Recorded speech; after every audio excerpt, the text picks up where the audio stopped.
ये क्या बात हुई सुनील? कभी तो मुझसे भी कुछ पूछ लिया करो। आज शाम मुझे बहुत काम है।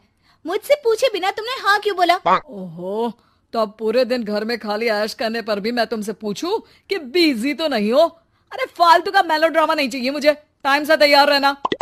उसे सच में आज बहुत काम है बेटे, तू अकेले चला जाना। पहले पैसे कमाकर इनके खर्चे उठाओ और फिर नाटक देखो जरा। दोनों बाप बेटे हमेशा की तरह दोनों सास बहू को कड़वी बातें सुनाकर ऑफिस चले जाते हैं, जिसकी अब आदत होने पर वो दोनों भी किसी से कुछ बोले बिना अपने काम में लग जाती हैं। इसी तरह सुबह से शाम हो जाती है। मम्मी, समझ नहीं आ रहा, इतने सारे काम पड़े हैं जो कल सुबह तक अगर पूरे नहीं किए तब भी हम पर ही इल्जाम आएगा, और अगर पार्टी में नहीं गई तब भी सुनाएंगे। अरे इन कहो की तो आदत हो गई है बेफिजुल काय काय करने की। तू तैयार हो जा, काम मैं संभाल लूंगी। अब नेहा सुनील के घर वापस आने से पहले ही तैयार हो जाती है, जिस पर वो सुनील के आते ही पार्टी के लिए चले जाते हैं। वहां पहुंचकर हमेशा की तरह सुनील अपने दोस्तों में बिजी हो जाता है और नेहा एक कोने में खड़ी रहती है। रात बीतती है और अगली सुबह एक बार फिर वही रूटीन शुरू हो जाता है। इन लोगों को हमारे काम और जिंदगी की कोई अहमियत क्यों नहीं है?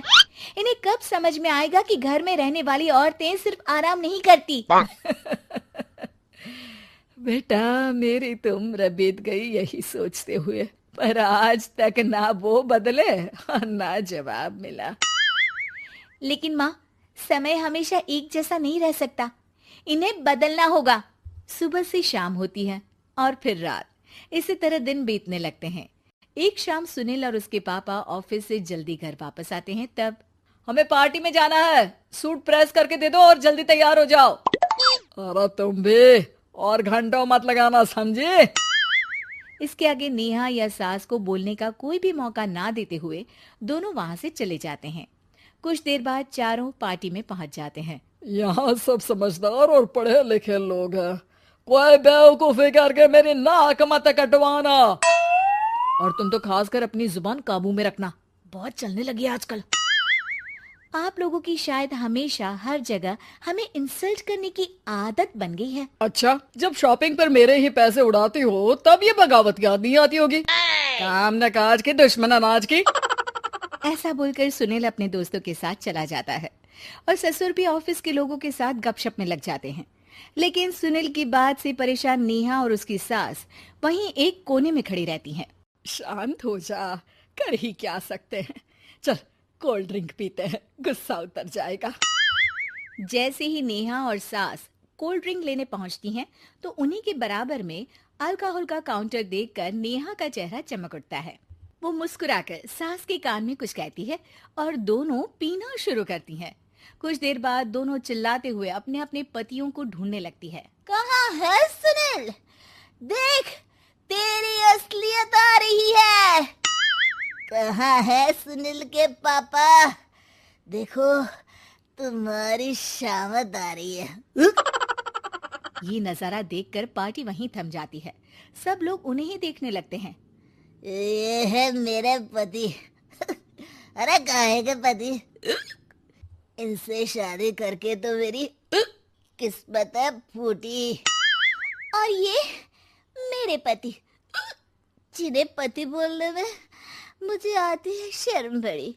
चलो आज आप लोगों को इनके असली रूप से मिलाते हैं, जिसमें ये अपनी पत्नियों की रत्ती भर भी इज्जत नहीं करते। हर समय उन्हें खरी खोटी सुनाते रहते हैं। हर जगह बिना मौका और माहौल देख उनकी उनकी सेल्फ रिस्पेक्ट की धज्जियां उड़ाते रहते हैं। क्या बोलते हो कि घर में रहकर हम करते ही क्या है? अगर ऐसी बात है तो कल से खुद अपने कपड़े धोना, प्रेस करना, सब्जी खरीदना, खाना बनाना और पसंद ना आने पर दोबारा बनाना, जैसे हम करते हैं ना। फिर घर की सफाई, सारा सामान अपनी जगह रखना, जो तुम्हारे फेंकने पर हम करते हैं। और फिर फाइनेंस मंत्री बनकर लिमिटेड पैसों में बढ़ती कीमतों के साथ घर का बजट बनाना। सुनील, इन्हें चुप करा। अपनी तो कोई इज्जत है नहीं, हमारी भी खराब कर रही है। हाँ, ये तो और बढ़िया है। अब अच्छे से सुनो। नेहा, ये क्या ड्रामा है? ड्रामा तो अभी शुरू हुआ है जी। सास और नेहा अपने मन की सारी भड़ास निकालने लगती है, जिसे चुपचाप खड़े रहकर सुनने के अलावा ससुर और सुनील के पास कोई चारा नहीं होता। बहुत देर तक यही सब चलने के बाद आखिर में दोनों सास बहू बेहोश हो जाती हैं। अगली सुबह सिर दर्द के साथ दोनों की नींद अपने अपने कमरे में खुलती है, जिस पर उनके पति उन्हें हॉल में लेकर आते हैं। मेरा सिर इतना दर्द क्यों कर रहा है? मेरा भी। इतनी देर में ससुर 2 गिलास नींबू पानी लेकर रसोई से बाहर आते हैं। ये लो नींबू पानी, इससे सिर दर्द ठीक हो जाएगा। हम दोनों आपसे कुछ कहना चाहते हैं। सास बहू हैरानी से एक दूसरे को देखने लगती हैं। तभी दोनों बाप बेटे उनसे माफी मांगते हुए कहते हैं, हमें कभी एहसास नहीं हुआ कि अपने ईगो में हम दोनों आप लोगों के साथ कितना बुरा कर रहे हैं। आज से हम भी घर के काम में हाथ बटाएंगे। और नेहा, मैंने तुम्हें जॉब करने से रोका, उसके लिए भी सॉरी। तुम्हें जो करना है करो। ये सब सुनने के बाद सास बहू मुस्कुराते हुए एक दूसरे की तरफ देखती हैं। अल्कोहल वाले काउंटर पर बैठकर कोल्ड ड्रिंक पीकर थोड़ा ड्रामा करते हुए आज इन्हें सबक सिखा ही देते हैं।